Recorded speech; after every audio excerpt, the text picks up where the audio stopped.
అందరికీ నమస్తే. ఇప్పుడు నేను చూపిస్తున్న వీడియో అందరూ తెలుసుకోవాల్సిన చాలా ఇంపార్టెంట్ విషయాలు ఉన్నాయి. సో అందు గురించనే నేను ఈ వీడియో చేస్తున్నాను. తప్పకుండా ఈ వీడియో అనేది చివరి వరకు చూడండి.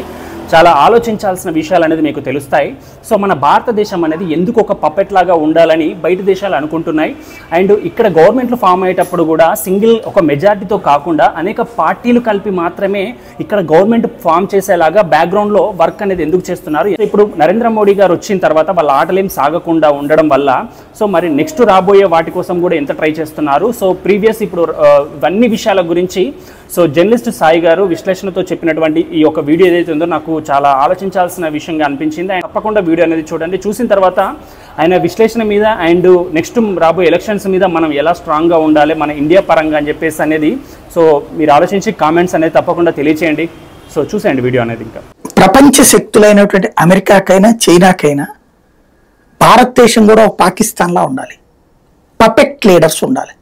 ఎందుకు ఇక్కడ సుదీర్ఘకాలం పాటు యునైటెడ్ ఫ్రంట్లు, నేషనల్ ఫ్రంట్లు, సంకీర్ణ ప్రభుత్వాల శకం వచ్చింది? ఇక్కడ రాజకీయాల్లో వాళ్ళ మీడియా ద్వారా, వాళ్ళ స్పాన్సర్డ్ మీడియా ద్వారా ఎప్పుడూ ఒక అయోమయాన్ని సృష్టించడం ద్వారా ఇక్కడ ప్రజల మీద ప్రభావం చూపెడుతూ నేరుగా ఓ ప్రభుత్వాన్ని ఎన్నుకోనీయకుండా సంకీర్ణ ప్రభుత్వాలు ఉండేలా చేసుకొస్తుంది డీప్ స్టేట్ చైనా మీడియా, చైనాకు సంబంధించినటువంటి ఇన్ఫ్లుయెన్సర్స్. ఎందుకయ్యా అంటే భారతదేశంలో సంకీర్ణ ప్రభుత్వాలు ఉన్నప్పుడు బ్లాక్మెయిల్ చేయడం కుదురుతుంది, తమ మాట నెగ్గించుకోవడానికి కుదురుతుంది. అదే బలమైనటువంటి నాయకుడు నరేంద్ర మోడీ వచ్చాక ఏమైంది? వాళ్ళ పప్పులు రకల చైనాని తన్ని పంపించాడు, పాకిస్తాన్ని తరిమి కొట్టాడు, అమెరికా మాటని నమ్మి నమ్మనట్టు ఎంతవరకు ఉండాలో అంతవరకు ఉంటాడు, ఎవరిని అవమానించడు, అలాగని ఎవరిని అధికంగా నెత్తిన పెట్టుకోడు. ఇలాంటి లీడర్ ఉంటే వాళ్ళ పప్పులు ఉడకో.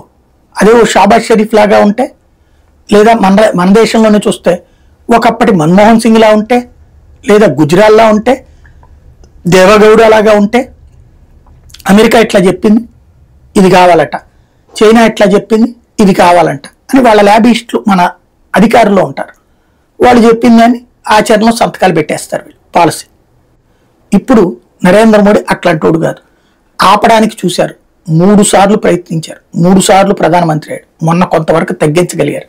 నెక్స్ట్ ట్రిప్ మోడీని గట్టిగా దెబ్బకొట్టే ప్రయత్నం జరుగుతుంది. ఎందుకంటే అమెరికాకి తట్టుకోలేకపోతుంది, చైనా తట్టుకోలేకపోతుంది.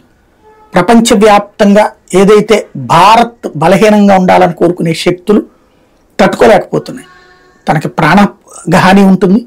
అదే సందర్భంలో రాజకీయంగా దెబ్బ కొట్టేటటువంటి ఎత్తుగడ త్రూ మీడియా, సోషల్ మీడియా ద్వారా ఉంటుంది. రాబోయే రోజుల్ని జాగ్రత్తగా ట్యాకిల్ చేయాలి.